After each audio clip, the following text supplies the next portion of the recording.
devant le Seigneur et on va voir ce message intitulé « Raccourci vers nulle part ». Raccourci vers nowhere. Raccourci vers un cul-de-sac. Voyez. Et on lit, si vous voulez bien, dans Deutéronome, chapitre 4. Deutéronome, chapitre 4. Deutéronome, chapitre 4, verset 7. Deutéronome, chapitre 4, verset 7. Quelle est en effet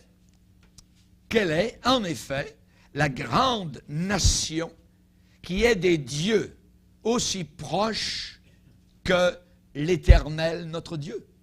Les de nous, toutes les fois que nous l'invoquons. Et quelle est la grande nation qui ait des lois et des ordonnances justes, comme toute cette loi que je vous présente aujourd'hui. Seulement,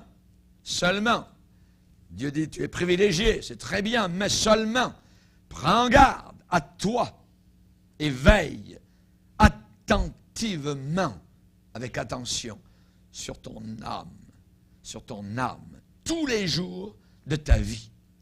De peur, voilà le danger, de peur que tu n'oublies les choses que tes yeux ont vues et qu'elles ne sortent de ton cœur. Enseigne ces choses, enseigne-les à tes enfants et aux enfants de tes enfants. Amen. Père, nous te bénissons. Et nous sommes devant toi, réunis ce matin, Seigneur, pour adorer, pour bénir ton nom, pour être avertis, pour être enseignés, Seigneur. Que nous puissions avoir des cœurs enseignables, malléables, sous la main puissante du potier. Te demandons, Seigneur, que nous puissions, nous fragiles, être vraiment soumis à ta puissance et à ta parole. Aide-nous à imiter ceux qui, par la foi et par l'obéissance, ont hérité des promesses. Aide-nous à imiter ton serviteur Job, qui a dit, j'ai fait plier ma volonté aux paroles de sa bouche. Seigneur, c'est devant tes paroles que nous voulons plier.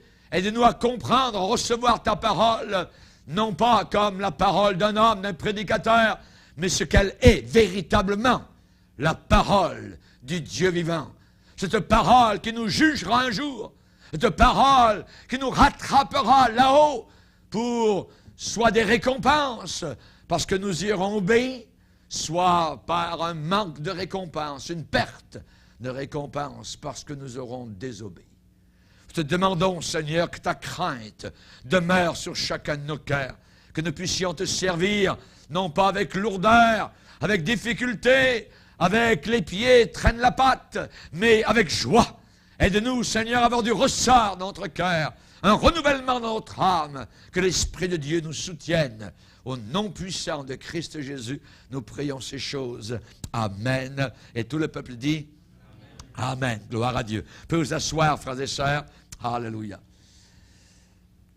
Ici, nous avons été avertis. La Bible dit seulement prends garde à toi, veille attentivement sur ton âme tous les jours de ta vie. Pas uniquement dans une certaine période de notre vie, mais tout au long de notre vie. Que ça dure, que ça perdure, que ça continue. De peur que tu n'oublies les choses que tes yeux ont vues et qu'elles ne sortent de ton cœur. C'est là le danger. Que nous prenions pour acquis certaines choses que nous avons connues dans le passé et que nous nous en éloignions tranquillement et je dirais petit à petit, goutte à goutte. C'est très dangereux.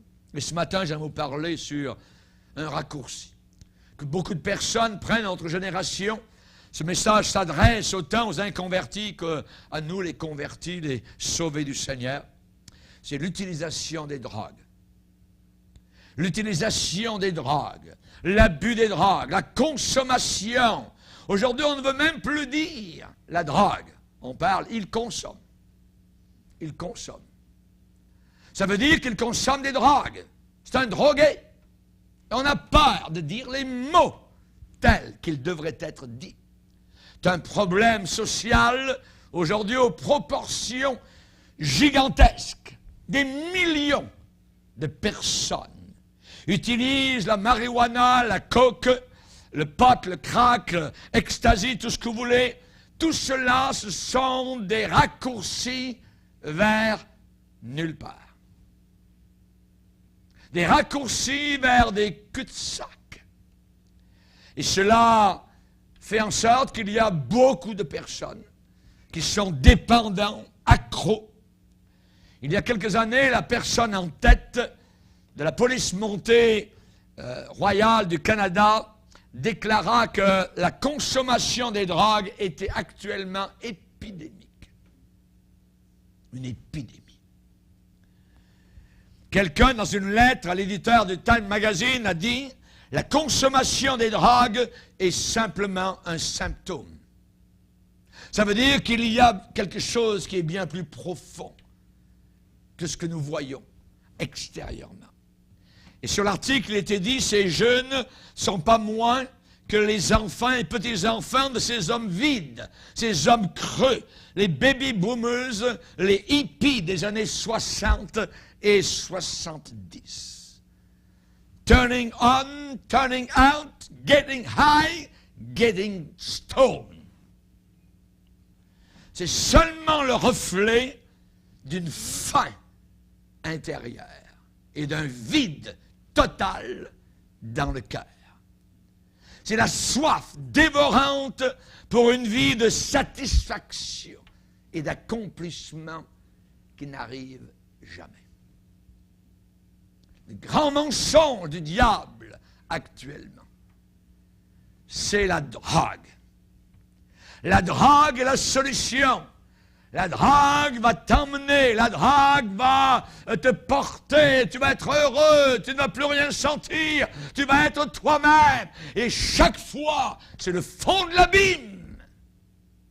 C'est diabolique, satanique. Celui qui a écrit cela dans le Time Magazine a raison. La personne en tête de la police montée du Canada a raison aussi. Dans la parole de Dieu, nous avons un verset qui contrebalance tout cela avec quelques mots. Il est dit, « Il a satisfait l'âme assoiffée. » Dieu a satisfait l'âme assoiffée. Psaume 107. Un homme doit être rempli de quelque chose. S'il n'est pas rempli de Dieu, alors, des forces étrangères, des forces aliens vont venir inonder cette personne pour remplir le vide de son âme. C'est l'histoire de la Bible, la maison vide. La maison vide. Jésus a raconté une histoire lugubre, une histoire sinistre, à vous donner la chair de poule et qui explique parfaitement ce que je suis en train de vous dire. La personnalité humaine est comparée à une maison avec un locataire indésirable à l'intérieur. Ce locataire est en train de tout casser à l'intérieur. Il est en train de défaire les vitres. Il est en train de casser le toit. Il est en train de taper contre le mur. Il est en train de défaire les boiseries. C'est un locataire inimaginable. Il défait la propriété du propriétaire. Alors le propriétaire, que fait-il? Le propriétaire chasse ce locataire et le met à la porte, dehors. Et répare les dégâts de la maison. Il la laisse propre. La maison est propre, la maison est en ordre, la maison est réparée, mais sans occupant. Sans occupant à l'intérieur. Cette maison est vide. Notez le mot vide.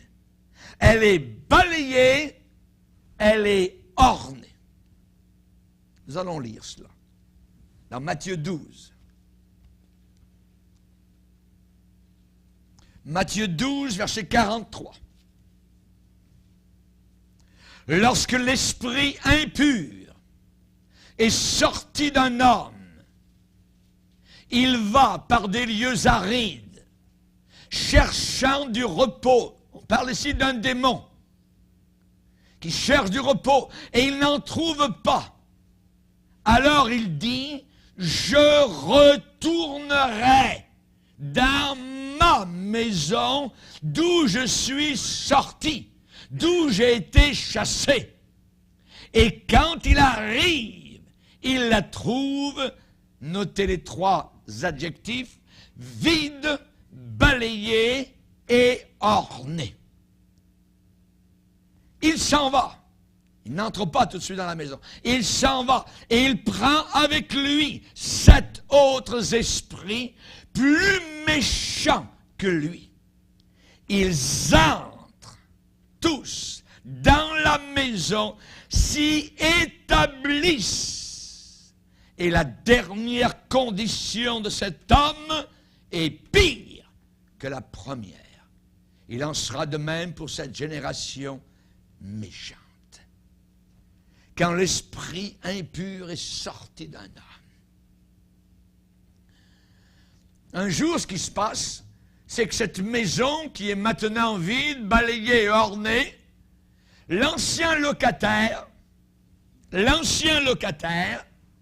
qui avait tout cassé, passe devant en marchant. Il s'approche de la maison. Il regarde par les fenêtres. Il regarde à l'intérieur, par les fenêtres de son ancienne maison. Il voit que personne d'autre n'y vit à l'intérieur. Il n'y a personne. Elle est belle, elle est vide, elle est balayée, elle est ornée, il y a des tentures, il y a des rideaux, tout est là. Les cadres sont sur les murs. Qu'est-ce qu'il fait? Il va chercher des amis, les amis démoniaques. Et encore plus sauvages, fous et déchaînés que lui, et ils entrent dans la maison. Cac! Poussent sur la porte, cassent le loquet. Ils entrent dans la maison, et la Bible dit, s'y établissent. Plus méchants que lui, que le premier.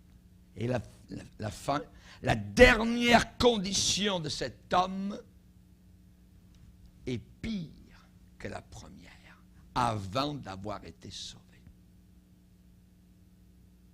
La dernière condition de cet homme est pire. L'homme, s'il prenait, je dirais, une caisse de bière, il va en prendre maintenant 4.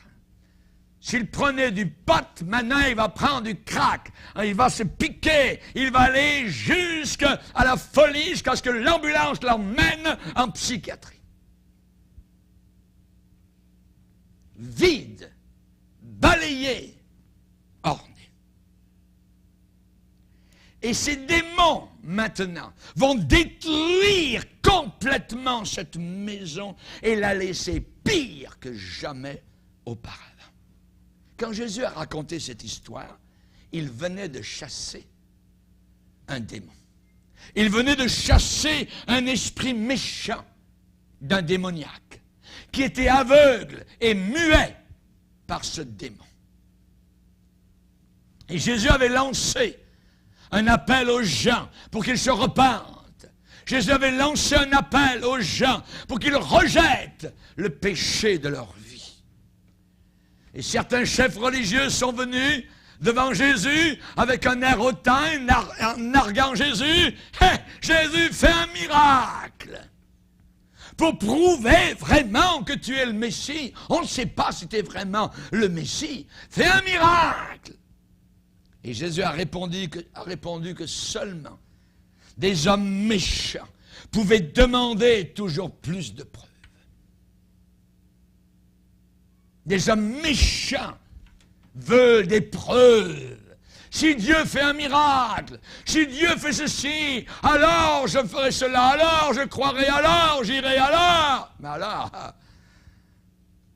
c'est des incrédules. Des incrédules. Jésus leur a dit que cependant, il leur donnerait un signe de plus. Un signe de plus. Celui de Jonas. De même que Jonas a été 3 jours et 3 nuits dans la terre, dans le ventre du grand poisson, de même, le Fils de l'homme sera 3 jours et 3 nuits dans le sein de la terre. C'est le seul miracle qui vous sera donné. Jésus a apporté une merveilleuse occasion, une merveilleuse opportunité aux hommes de son époque. Par sa mort et sa résurrection, il leur a rendu possible un nouveau commencement, un nouveau départ, un nouveau début. Mais quand ils refusèrent Jésus-Christ, quand ils ont rejeté son offre d'une vie nouvelle, qu'est-il arrivé? Leurs âmes ont été laissées complètement vides. Leurs âmes ont été laissées complètement vides, non occupées, vacantes, inoccupées et en proie à toutes sortes de méchanceté. Notre génération actuelle ressemble beaucoup à la génération de l'époque de Jésus-Christ. De même, il en sera de même pour cette génération méchante. Nous vivons une génération actuellement qui est méchante, au plus haut point. Et ça continue à grandir comme un abcès. Nous sommes sur un tas de poubelles sur cette terre. Et nous aimerions poser nos pieds sur quelque chose de propre. Ça va arriver un jour, je vous le promets, chrétiens, chrétiennes. Nous aussi, nous sommes là face à la possibilité d'une vie nouvelle au travers de Jésus-Christ, notre Sauveur. La Bible dit, si quelqu'un est en Christ, il est une nouvelle créature. Les choses anciennes sont passées. Voici que toutes choses sont devenues nouvelles. Il y a beaucoup actuellement qui refusent, qui rejettent, qui font la sourde oreille à la foi chrétienne biblique. Ah, ils sont religieux! Beaucoup de gens sont religieux. Ça ne veut rien dire. Il ne faut pas être religieux. Il faut être chrétien, selon la parole de Dieu. Il faut vivre cette nouvelle vie. Si quelqu'un est en Christ, s'il est en Christ, il est une nouvelle créature. Une nouvelle création. Alléluia. Il est recréé de nouveau à l'intérieur. Les choses anciennes, mauvaises, sont passées. C'est fini. C'est coupé. Comme la chaloupe a été coupée par les soldats, alors que certains marins voulaient s'échapper du navire de Paul. Beaucoup refusent, font la sourde oreille à la foi chrétienne. Pour eux, Dieu est une superstition.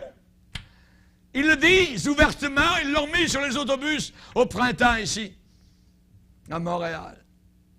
Probablement que Dieu n'existe pas. Ils l'ont remarqué. Nous sommes des animaux évolués. Notre grand-père est dans les jungles quelque part de l'Afrique, mais maintenant ils ont trouvé que c'était convenu au contraire d'une baleine ou d'un poisson. Donc ma grand-mère, elle est quelque part au fond de la mer. La folie. La folie, littéralement. Pour eux, Dieu est une superstition. La Bible est une légende, un mythe. C'est à mettre à la poubelle. Jésus-Christ est expliqué comme étant un mythe, voyez. La Bible dit, l'insensé, le fou, dit en son cœur, il n'y a pas de Dieu. Et ils vivent, évidemment, sans Dieu, sans espérance. Il y a un livre qui est sorti dernièrement par un Français très évolué. Son titre est simple, Socrate, Jésus et Bouddha. Voyez. Jésus est tchac. On enlève, on coupe cette divinité, on se moque littéralement de lui. On rit, on se moque de l'Évangile, c'est une chimère. On veut totalement ignorer les 10 commandements donnés par Dieu. On dit que cela est une relique du passé. On a tourné le dos à l'Église authentique, l'Église de Jésus-Christ, et finalement on dit que cette institution est finie, totale, c'est dépassé, c'est passé date, c'est complètement démodé, mais on va vous tolérer. On nous tolère. Voyez, la Bible est claire, l'arrogance précède la chute. Nous n'avons jamais été aussi orgueilleux comme génération et nous sommes juste avant la chute, le jugement. Dans Proverbe 16, il est dit, toutes les voies de l'homme sont pures à ses yeux. C'est correct. La femme adultère commet son adultère, ensuite elle boit un verre d'eau, elle s'essuie, elle dit, j'ai fait aucun mal. pas de mal. Il n'y a pas de mal nulle part. Vous ne pouvez pas être spirituellement neutre. C'est impossible. Un jour, nous serons tous quelque part sur un lit de mort. Il nous restera quelques minutes. Et là, on verra s'il n'y a pas de Dieu. Ce qu'on n'a pas reconnu, c'est que l'incrédulité, la frivolité, la légèreté a créé un vide total dans l'homme contemporain et même, je dirais, l'homme religieux. Un vide total. Que d'histoires très tristes à cause de l'incrédulité. Il y a beaucoup de sondages qui nous disent que le christianisme est méprisé. On nous parle d'apostasie. On va voir la conférence bientôt sur l'apostasie. On nous dit que la foi chrétienne actuellement est en déclin. Mais l'homme ne peut pas rester spirituellement neutre. C'est impossible. C'est totalement impossible. Jésus dit, celui qui n'est pas avec moi est contre moi. Celui qui n'assemble pas avec moi disperse. Jésus a dit, on ne peut pas servir 2 maîtres à la fois. On ne se moque pas de Dieu. Ce qu'un homme sème, il le récoltera aussi. Et l'histoire de l'humanité nous indique très bien que nous sommes actuellement sur une voie qui est déjà arrivée très souvent dans l'histoire de l'humanité, voie de jugement. Cul-de-sac. Nous allons vers un cul-de-sac total, un face-à-face, un accident mortel, car le salaire du péché, c'est la mort. En se détournant du Dieu vivant, en se détournant du Dieu surnaturel révélé dans la Bible, ce vide a été rempli par des supposés dieux, par des pseudo-dieux, par des sauveurs de substituts, par des sauveurs de convenance, de remplacement. Un peu comme on a une roue de secours. L'homme a crevé, il n'a pas de pneu de rechange. Alors, mais il a pensé à sa roue de secours qui est cachée. La première roue de secours de l'homme, la drogue. La drogue. C'est le choix de l'homme. C'est l'un de ses sauveurs de remplacement. J'aimerais vous dire tout de suite qu'il n'y a aucun drogué au ciel. Aucun drogué n'est au ciel. La drogue est associée à Satan. La drogue est associée aux démons.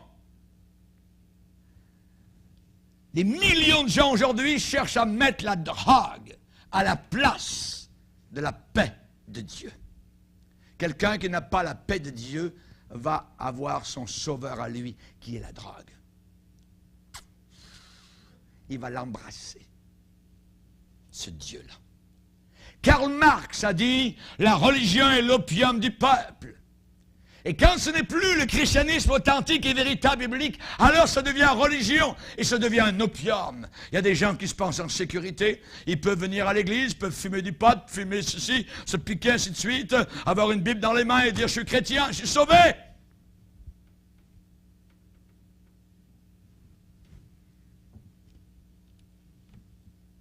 Ces gens sont perdus.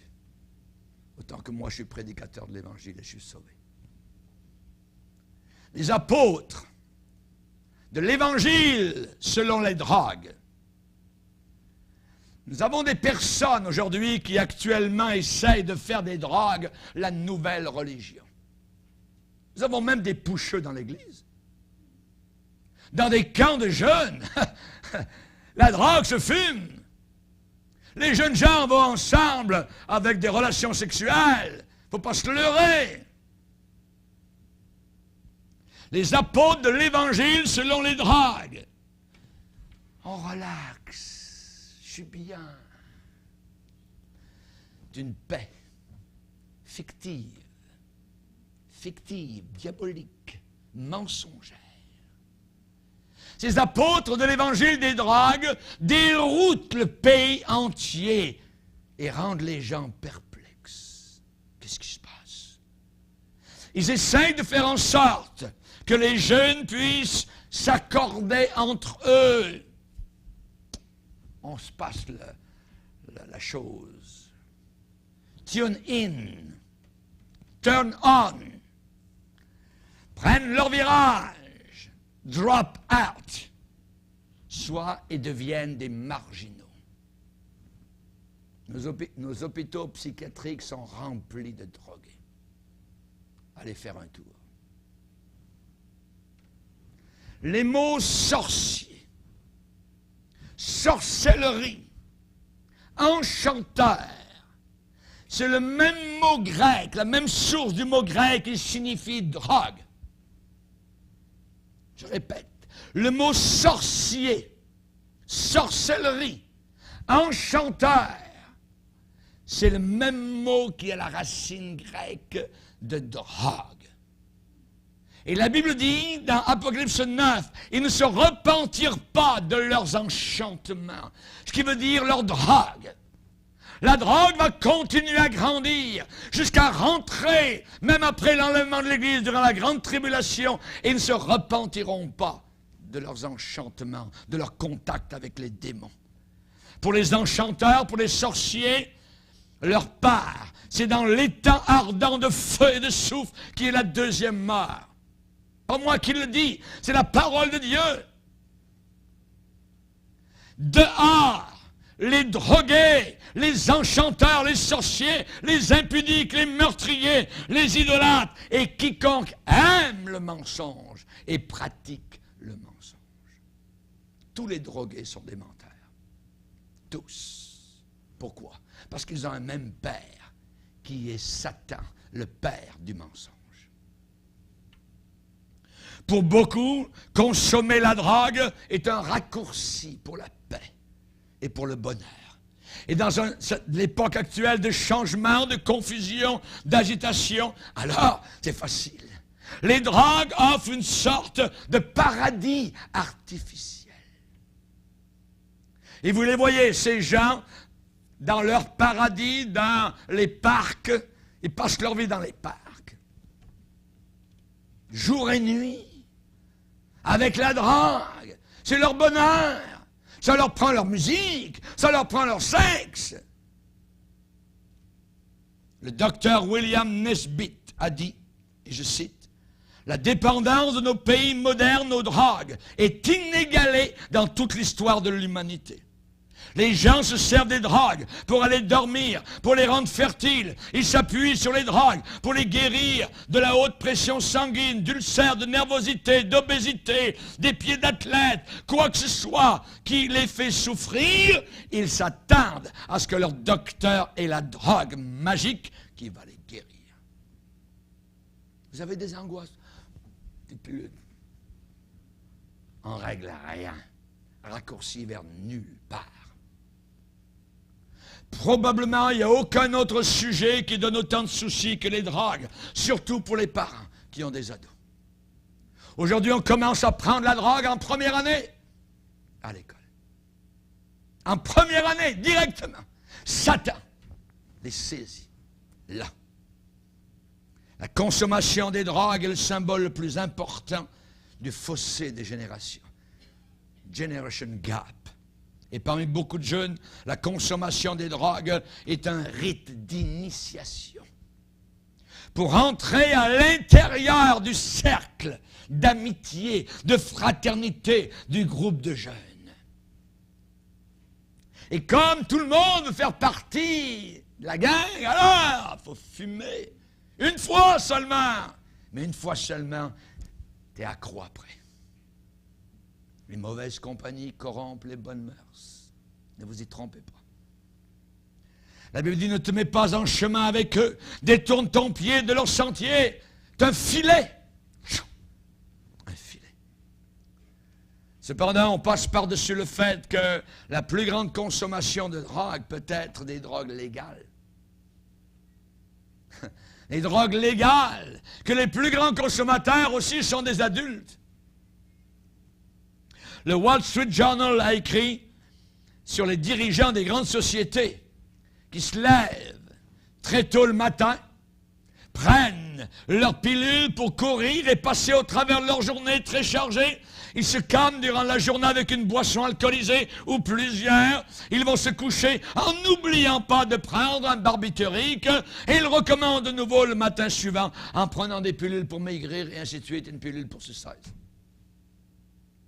Les enfants qui voient leurs parents ivres ou liés à la cigarette. Les enfants qui voient leurs parents knock-out avec des tranquillisants. Les enfants qui voient les yeux givrés et gelés de leurs parents. Ils ne sont pas très impressionnés lorsque les parents vont leur dire que je ne te prenne pas en train de fumer du pot. Eux-mêmes en prennent. La réponse ultime, la réponse finale à la consommation des drogues n'est pas une réponse de loi, une réponse policière, une réponse spirituelle. Spirituelle. La paix véritable, l'accomplissement, ce sens de bien faire que nous cherchons tous vient uniquement dans une relation personnelle avec Dieu, uniquement. Et une relation qui est vitale, une relation pleine de vie, une relation qui est continue. Il le contacte et passe, le courant passe. Alléluia. Et c'est cela qui fait que nous avons la paix. Jésus a promis, je vous laisse la paix. Je vous donne ma paix. Venez à moi, vous tous qui êtes fatigués. La consommation des drogues peut sembler être une porte de sortie facile. Mais cette influence est temporaire et complètement fausse. Jérémie nous dit que ce sont des citernes crevassées, des puits crevassés au fond, qui ne retiennent pas l'eau. Ils ont creusé des citernes crevassées, qui ne retiennent pas l'eau. C'est éphémère. C'est Jésus uniquement qui offre une relation avec Dieu qui est vraie, qui est véritable, valable, valide, éternelle. La Bible dit, ne vous enivrez pas de vin, c'est de la débauche. Aujourd'hui, Paul écrirait, ne prenez pas des drogues, c'est de la débauche. Soyez au contraire, le contraire. On ne peut pas mélanger le christianisme avec la drogue. Le contraire, au contraire, soyez remplis du Saint-Esprit. Si la maison est vide, balayée, ornée, c'est dangereux. Les anciens démons vont revenir, vont frapper à la porte. La personne va dire, une fois, c'est moi, juste une fois, il fait froid dehors, je veux... Si vous accueillez, si vous ouvrez un tant soit peu, c'est fini. Tchac! Vous êtes fini, vous êtes renversé, vous êtes accro. 7 fois pire. Attention! La Bible dit que vos verrous soient de fer et d'airain. Que votre vigueur dure autant que vos jours. Vigueur spirituelle. Ne vous enivrez pas de vin, c'est de la débauche. Soyez pas remplis de potes, c'est de la débauche, d'extasie, de tout ce que vous voulez. C'est de la débauche. Un débauché n'a aucune place avec Dieu. Au contraire, soyez remplis du Saint-Esprit. Jésus dit, je suis le chemin, la vérité, la vie. Que la vraie paix, que la joie du Saint-Esprit de Dieu vous remplisse corps, âme et esprit. Plus besoin de remplir ce vide avec des drogues. C'est une parole certaine et entièrement digne d'être reçue, que Jésus-Christ est venu pour sauver les pécheurs. Alléluia.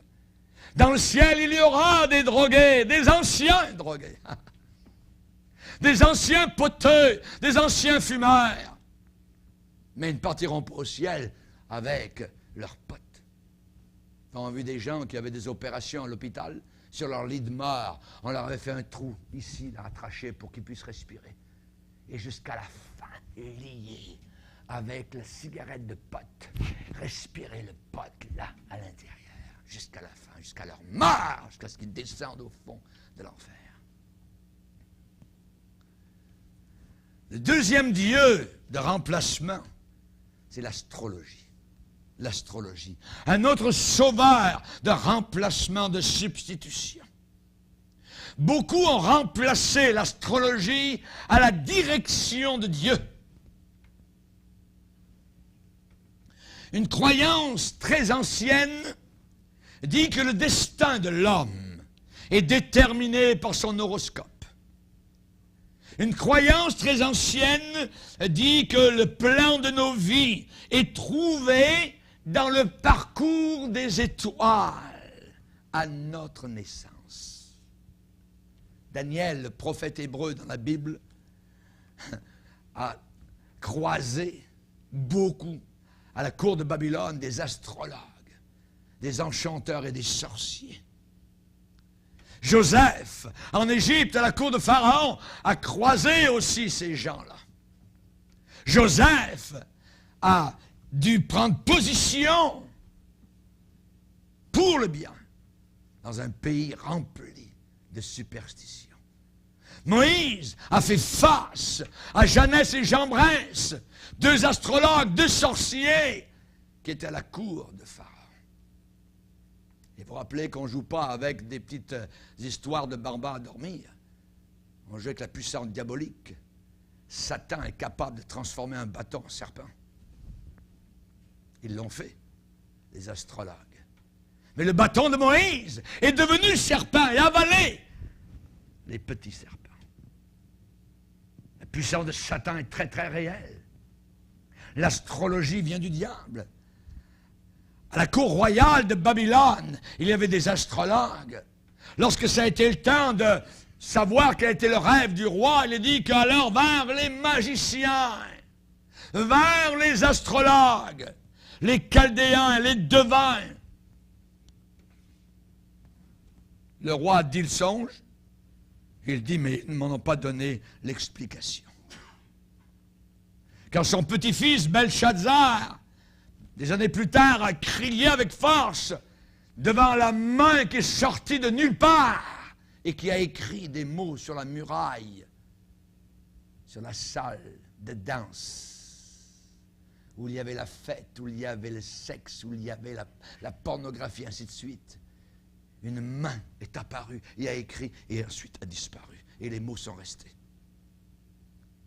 Faites venir les astrologues, faites venir les devins, pour qu'ils nous disent que cette main a écrit.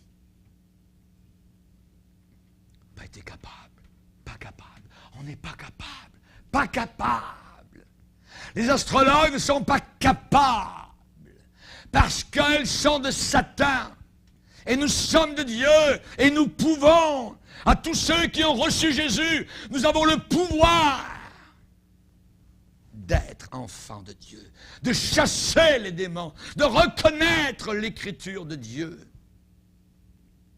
Les anciens Babyloniens croyaient que certaines étoiles en mouvement, c'était la maison des dieux, là-haut. Les étoiles qui bougeaient, les dieux habitaient là-haut. Sénèque, un auteur romain, a dit que la fortune et le bonheur, la bonne aventure de la nation romaine reposait sur le moindre mouvement des étoiles. L'astrologie. Ésaïe, le prophète de Dieu, a fustigé, a parlé avec mépris, avec moquerie, avec dédain des astrologues. Qu'ils se lèvent donc, qu'ils te sauvent, ceux qui connaissent le ciel, ceux qui observent les astres, qui annoncent d'après les nouvelles lunes ton avenir. Qu'ils se lèvent. N'est-ce pas étrange que dans une époque actuellement où beaucoup ont rejeté le christianisme comme étant une superstition, en même temps, l'astrologie a gagné le cœur des masses. Des millions de personnes aujourd'hui qui ne prient jamais, qui ne lisent jamais la Bible, qui ne laissent pas passer cependant une seule journée sans consulter leur horoscope dans le journal, à la radio ou à la télévision. Ils ont besoin de leur horoscope. Les astrologues actuellement sont devenus les nouveaux prêtres, les nouveaux prophètes. C'est un phénomène très répandu. Il y avait un article dernièrement dans le Time Magazine où il est dit que certains jeunes couples ne fixent pas leur date de mariage avant qu'ils arrivent à un bon signe astrologique en leur faveur. Imaginez. dans les bourses du monde, les places financières, Wall Street, à New York, Toronto, Londres, Paris, Tokyo, beaucoup de spéculateurs du marché relient leurs achats et leurs ventes d'actions à leurs étoiles. Ils n'achètent pas et ne vendent pas sans qu'ils aient consulté les horoscopes, les étoiles, et ainsi de suite. Il y a certaines compagnies de cinématographie, de cinéma, qui ont des groupes d'astrologues. Ils ont des groupes d'astrologues qui donnent la bonne date pour la sortie de leur première. Quand ils ont fait un film. Oui, c'est arrivé déjà à New York. Cette recherche folle pour l'astrologie, cet engouement complètement insensé reflète sans doute aucun la recherche d'une sagesse qui est au-delà de la leur. Ils ont besoin d'une sagesse qui est au-delà de la leur. Moi, je dis aujourd'hui, pourquoi regarder aux étoiles quand nous pouvons regarder à celui qui a fait les étoiles? Nous ne regardons pas à la création de Dieu, nous regardons au Créateur. Nous ne regardons pas aux étoiles, ma belle étoile, ma bonne étoile, est-ce que je suis sur la bonne étoile, blablabla, voyez. Est-ce que je suis sous le sang de Jésus-Christ? Est-ce que je suis recouvert? Alléluia. Est-ce que j'ai la robe de justice? Est-ce que j'ai des souliers aux pieds? Est-ce que j'ai la ceinture de vérité? Je regarde vers mon Sauveur. Alléluia. Je ne regarde pas vers des étoiles, vers des pierres vides. Je regarde vers celui qui a fait l'œil et qui me voit, vers celui qui a fait l'oreille et qui m'entend. Je connais, a dit Dieu à Moïse dans le désert. Je sais, je vois les souffrances. J'ai entendu les cris. Je suis descendu pour délivrer. Alléluia. Merci Seigneur. Nous ne regardons pas aux étoiles. Nous regardons à celui qui a fait les étoiles. La Bible dit dans Deutéronome 4, veille sur ton âme, attention à ton âme, de peur que tu ne lèves les yeux vers le ciel. Et voyant le soleil, la lune, les étoiles et toute l'armée des cieux, c'est-à-dire toutes les grandes étoiles, les grandes sphères d'étoiles, que tu ne sois entraîné à te prosterner en leur présence et leur rendre un culte. Rendre un culte aux étoiles. Te prosterner en leur présence. Ça a existé depuis la nuit des temps. L'adoration du soleil. N'est-ce pas ce qui est en train de revenir aujourd'hui avec le nouvel âge? N'est-ce pas les positions yoga devant le soleil? On adore le soleil. Attention, de peur que ne levant tes yeux vers le ciel et voyant le soleil, la lune, les étoiles, toute l'armée des cieux, tu ne sois entraîné à te prosterner en leur présence et leur rendre un culte. Ce sont ces choses que l'Éternel t'a dû donner en partage à tous les peuples sous le ciel tout entier. Mais vous, l'Éternel vous a pris afin que vous soyez un peuple qui lui appartienne en propre. Amen. L'astrologie est une idolâtrie. Et il n'y a aucun idolâtre qui entre au ciel. C'est bien expliqué. L'astrologie est une idolâtrie. Pourquoi? Pourquoi c'est une idolâtrie? Parce que l'astrologie attribue aux étoiles et aux planètes la puissance qui appartient uniquement à Dieu. La puissance qui appartient uniquement à Dieu. L'astrologie est une idolâtrie parce qu'elle essaye de trouver la volonté de Dieu par d'autres moyens que ceux que Dieu nous a accordés. Paul a dit aux Galates, l'idolâtrie, la magie, tous ceux qui commettent de telles choses n'hériteront pas le royaume de Dieu. Avez-vous le meilleur de tous les guides? Jésus-Christ. L'Éternel est mon berger. Il me dirige. Amen.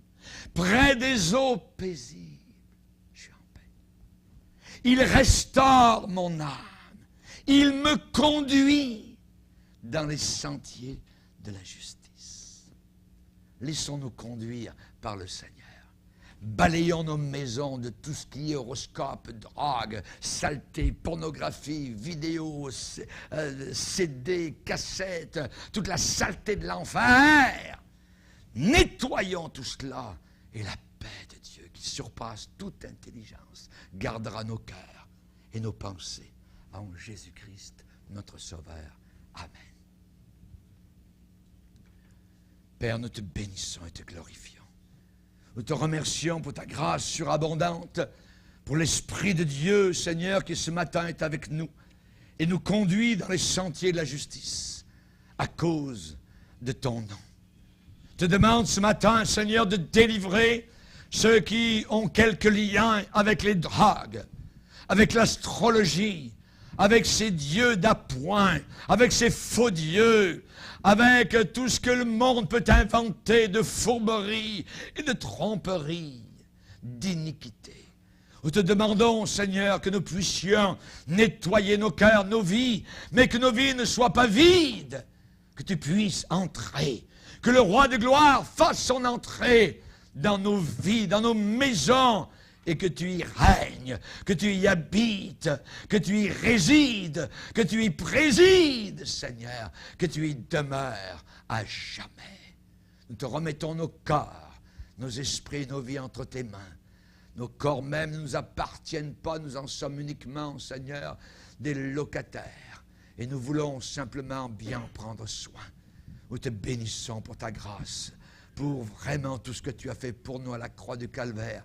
Tout a été accompli, tout a été résolu, et notre souhait le plus grand est de te servir jusqu'à la fin, dans la pureté, dans la sainteté et dans l'évangile de tous les siècles.